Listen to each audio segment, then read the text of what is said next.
the boiling point of butane is 32 degrees, 30 is the same. But, under vacuum. no. Yeah, really? Yeah, that's how it boils off of, and if you just leave it in atmosphere.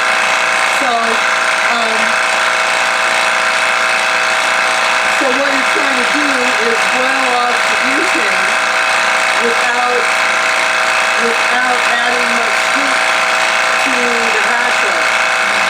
So if you get below 68 degrees, it's not enough heat added into the system for the butane to continue boiling. Because when butane boils, or when anything boils, it pulls in heat from all around it. It pulls in energy. And so that's why the refrigerants, because of their boiling temperature being so low. If they're pulling in energy from around them. And that's what causes everything to freeze. So if below 68 degrees, there's not enough energy for it to pull in for it to continue boiling. So it remains under the boiling point. So that's why it's not doing anything, it's just sitting in there. What about over 80? And at over 80, as long as there's a bunch of butane in there, it won't make any difference because it won't exceed the boiling point of butane. It won't exceed 30 degrees, the actual temperature of that solution, until the butane's gone. But once the butane leaves, then the temperature goes up. And that's when the damage happens. That makes the light pretty fast. Yeah, really fast. Once all the butane's gone. Or most of it. That makes sense. Before you want to take it out for your carry. So that's why you see me like at 0, because I know there's still. Not this way. So I know that there's still liquid butane in there, and it's not going to discolor while I continue to evaporate off or boil off the butane. Okay. Off-gassing something? Off-gassing the butane. Yeah.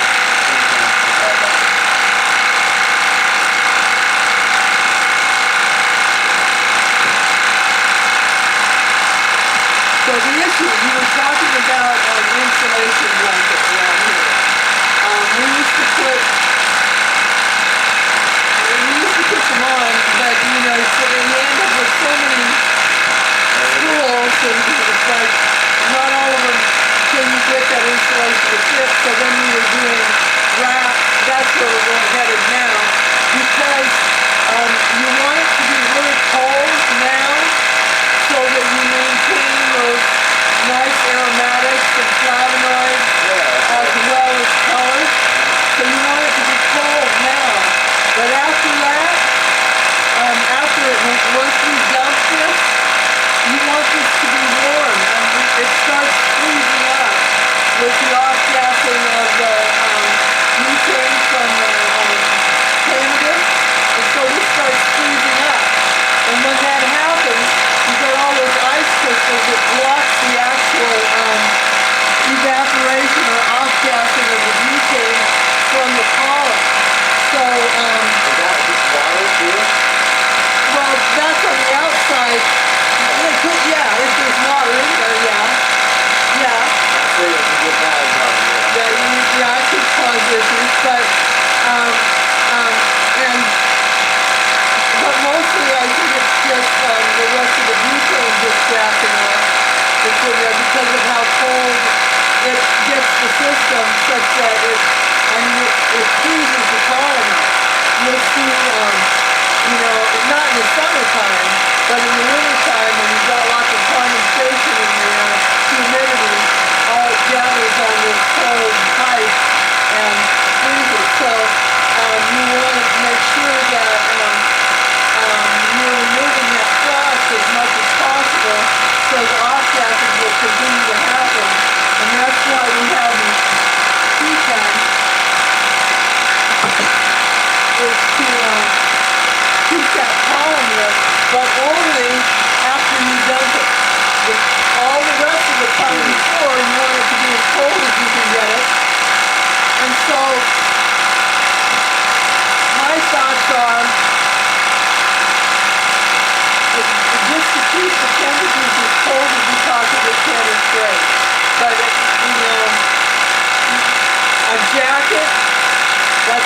smooth, jacketed.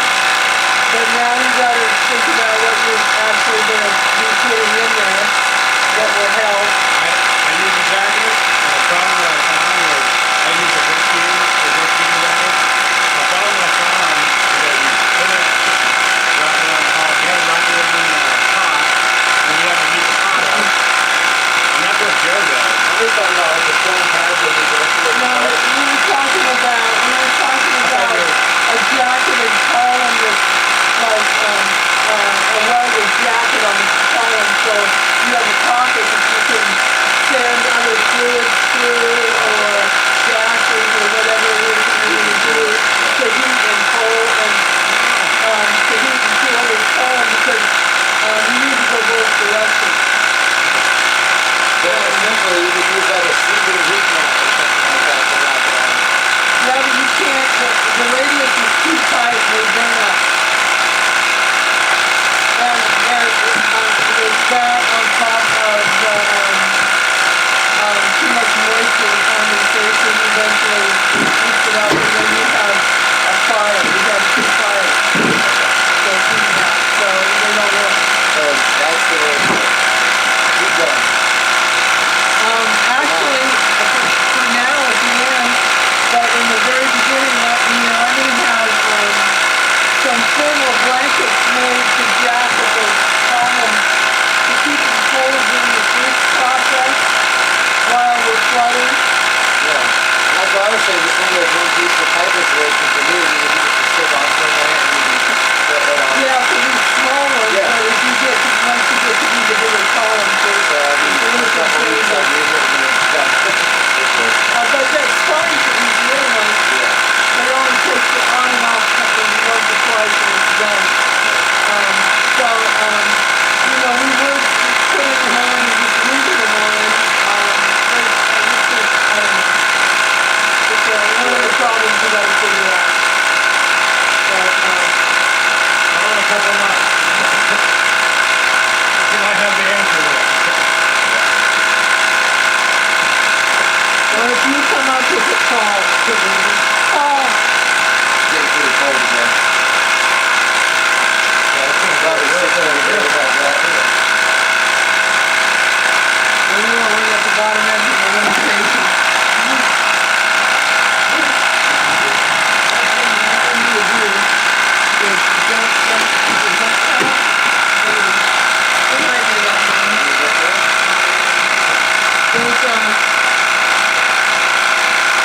It's a storage stick. There's the top there.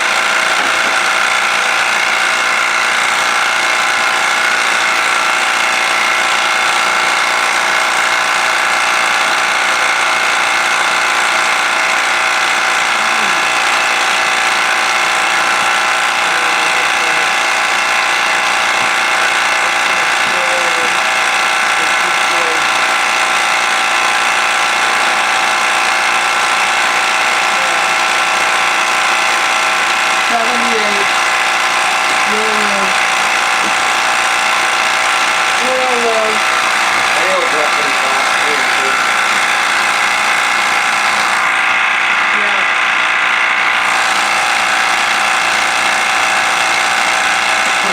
Okay, now I'm just going to drop it. And I want to do it now when it's real close to zero, such that I don't have a big splash. You start injecting really slowly. All I'm doing is opening this valve. Oh, no, you're opening the main Just valve. opening the main valve and dropping it down. Okay.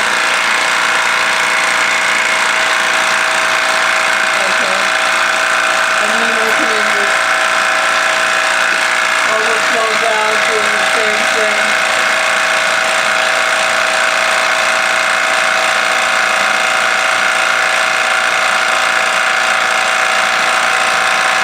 I know because I've been, and they're about, what are they, 70 or 80 bucks or something like that.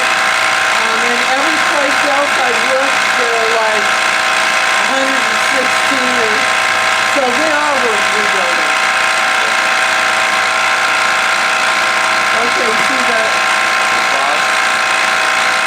about beginning.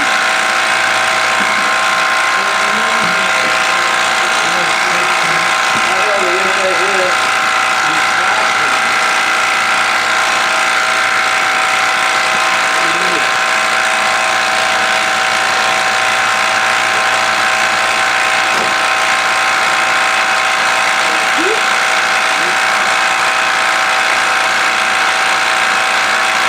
Now there are theories about teaching retention in the process of doing this that you might possibly be releasing teachings that you might want to extract, but most not so, it's all already down there. And this is all we're doing is evaporating off the gassing off the butane that's in this column. We're not pulling it in here. Yeah. But if you read the manuals for your pumps, actually the very best manual of all, see how many manuals that I have? The best manual of all the manuals that I read is the one that's produced, by Chromax. It's logical, it's thorough, it breaks everything down into parts and pieces, makes it really easy to rebuild the pump. But I don't want to rebuild the pump. Keep going. No, you're good. So it starts crossing up again and then you gotta keep going. But momentarily, you're good.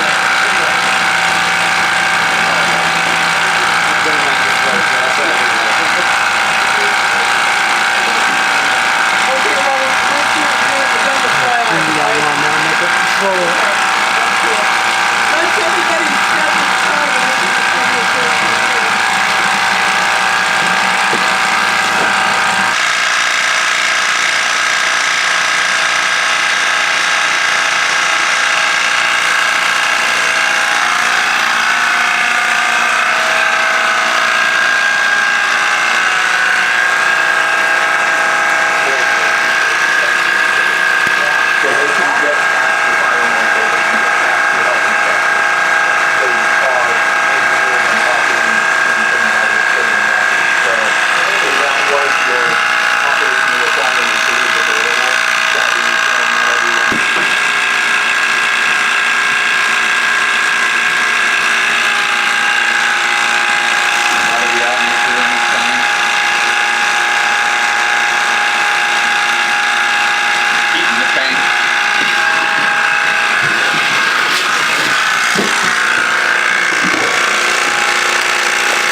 Oven.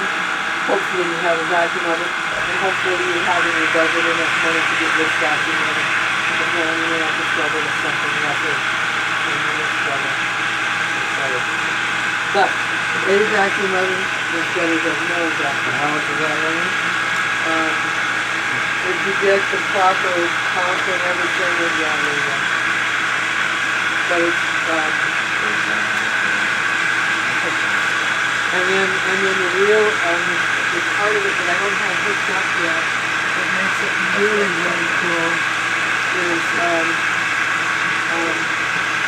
this thing here, which goes, the probes come in so you have an actual probe on your puddle, so you have puddle temperature, which, I mean, screw the shelf temperature, but the puddle temperature. It's all that matters. Yeah. Let's see, the rest of it is all to get there. So it's good. So the methods that you can use for purging are varied. I used parchment paper for a long time, and then I got my hands on this PTFE Teflon paper, and I don't know, what is it, $10 or something a roll, and I get maybe 3 sheets out of it. But it's really nice to work with, and I really like it, so I buy it. Parchment can suck out particles from the paper, can it? Or wax? If depending upon the technology that they use, and they don't always tell you whether there's wax in the parchment or whether, and the other thing that I've heard is that there's silicone in it. So I don't know. I mean, I've actually read in some of the brands that they actually publicize that they have silicone in it. So, and I don't know when they made the change. It used to be that it was. The Aura hot extraction is you end up with products in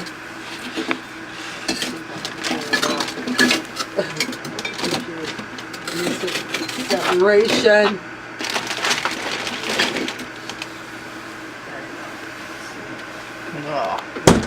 Those are the fats, waxes, and lipids that I was showing you on that filter. Now it's gonna look nice. That's the oil, huh? Now, Winterized oil. Winterized? We scoot in a little bit. That's Yeah, do you want person. to? Sorry. How many pounds? Here, of you can trim get in does it front take if you to want. make Paul, that look what we should. amount? oh, I don't know. I don't remember. Like 20?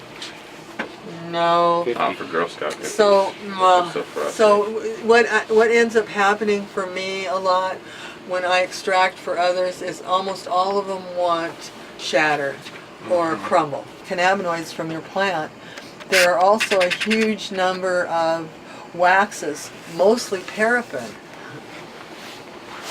and that comes with your oil, and you can leave it in, and it's not that it contains the flavonoids, it's removing it that removes the flavonoids in aromatics. And so that's why most people want it in. The issue with leaving it in, for those of us that dab a considerable amount, is that those waxes vaporize and recondense in your lungs. And it can cause a condition known as lipid pneumonia, where you just can't breathe. It coats the inside of your lungs. So this process removes those lipids and waxes from the hash oil so that when you're dabbing, you don't end up with those waxes in your lungs. It's much healthier, it's much cleaner, it's much smoother, and it's way more concentrated. That's when, you know, we typically, our winterized oils come back testing in the high 80s and 90s. New bubbles form, only these bubbles aren't where the old bubbles were. They're inside the skins of the old bubbles, and that happens over and over and over again, and each time the skin on that bubble gets thinner and thinner and thinner, and as it gets really thin, it gets lighter and lighter in color. So that's how you get those the butters and the waxes that are those light colors, but they still have butane residual in them. So most of them don't pass. The ones that will pass are the ones that have whipped and vac purged. and maybe vac purged, maybe not. You know, it just depends on who's doing it. But they whip the product, and by doing that, they form air bubbles, and air bubbles inside of air bubbles inside of air bubbles, doing exactly the same thing. Oxygen is a degradative product, and in the end you end up with a lot of surface area, and for the most part hash oil lasts a long time because, you know, it's only the surface area that is exposed to oxygen, so it's only that surface area that degrades. Just a tiny bit relative to that puddle, right? But now you've whipped all that oxygen inside of it. So you got bubbles inside of bubbles inside of bubbles. So almost every surface in the hash oil is exposed to oxygen. So how much faster is it going to degrade? I don't know. How well did they whip it? How pretty did they make it? You know? So when you say degrade, what is it going to do? The THC becomes something that's not THC anymore. It becomes a variety of products, including CBN, which I sometimes promote to get a sedative product, like something for sleeping, a sleeping med. So CBD and THC, one of their degradative byproducts is CBN. Like, because everybody has their own But way you of said doing you put it in a things. jar, right? So It's inside of wax paper, inside of a jar. It's been chilling. And it's Sitting not, in a dark little so drawer. it's not, so it's not been in the light. Hasn't been in a light, hasn't touched light And at That'll it's do not great track exceeded, on. you know, as long as it doesn't exceed like 98 all. degrees. Never exceeded that. So It's been an it's, ambient then room it's temperature. minimal, then it's minimal degradation, but it has been provided the maximum capability of degradation. Right. So, Pot but must you know, have a self-defense in it too. huh? Pot must have a self-defense often against degrading because you come across a bud that's a few years old and it'll be really great and they'll think this is kind of weird. It's just been hanging out.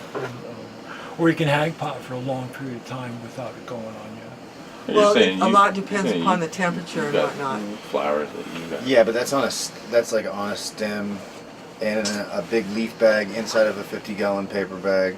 Oh, okay. Yeah, because once it goes off the stem, That's then it starts. That's a good way to Right. do. That's how we. Yeah, you want to that's how we leave it do as whole as you possibly can if you're going to Yeah, for preserve sure. it for But any it's length of definitely not time. like, you know, that's not the same stuff as a week after I took it off the racks.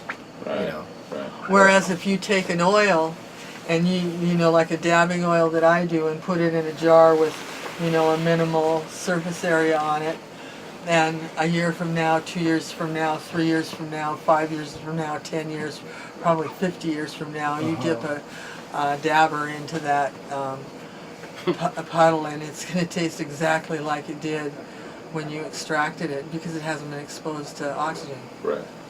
So, yeah, the chances of degradation are just really, really minimal. Which, you know, and that's on the part of the product that your friend made as well. Yeah. So store it in vacuum. Yeah. Well, that would be helpful. Wouldn't it? Vacuum, cold, and those are all helpful. But really, from everything that I've read, as long as it's not above 98 degrees and, you know, it's not sitting in the sunshine, you're pretty much good to go.